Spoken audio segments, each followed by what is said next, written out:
देव को ऐसा नहीं करना चाहिए था, नहीं करनी चाहिए थी उसे राधिका से शादी।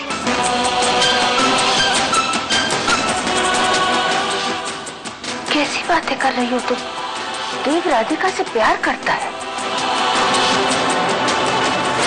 जब दो इंसान शादी करते हैं तो वो एक दूसरे का सहारा बनते हैं। राधिका तो देव का सहारा कभी बन ही नहीं सकती। हमेशा देव की जिम्मेदारी रहेगी, वो हमेशा उस पर निर्भर रहेगी। वो तुम्हें अपने बेटे पर गर्व होना चाहिए और तुम अफसोस कर रही हो। अरे पति पत्नी एक दूसरे का सहारा मन से बनते, शरीर की कमजोरी का कोई लेना देना नहीं है उसमें।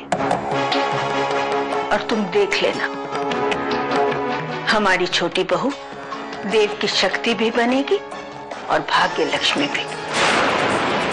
आज ये सिद्ध हो ही गया कि कान्हा के घर देर है, अंधेर नहीं। कितनी सारी मुश्किलें आई, पर देव बाबू और राधिका सदा के लिए एक दूसरे के हो गए। मेरी बच्ची को अपनी मांग में सिंदूर भरने का अधिकार मिल ही गया। मेरी एक बच्ची का तो घर बस गया है, पर दूसरी बच्ची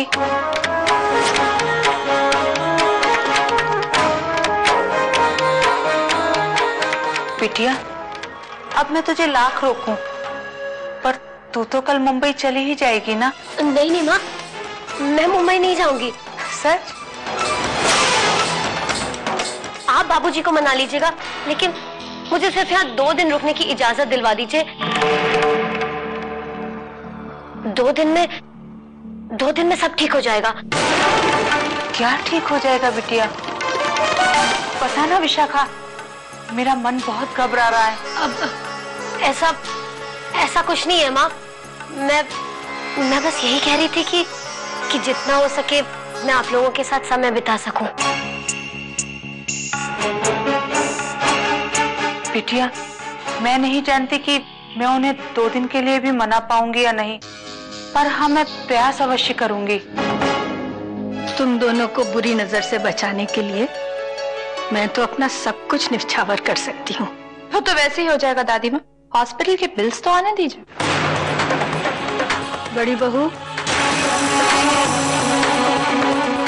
मजाक कर रही थी, माहौल को थोड़ा हल्का करने की कोशिश कर रही थी।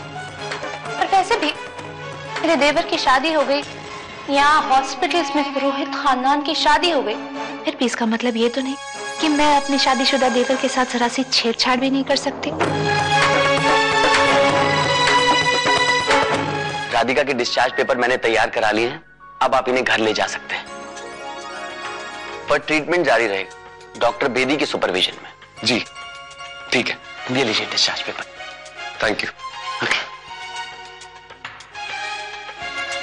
मैं अपनी पत्नी को अपने घर लेके जाने वाला हूं। अब तुम्हारी विदाई होगी, हमारे नई जिंदगी की शुरुआत होगी।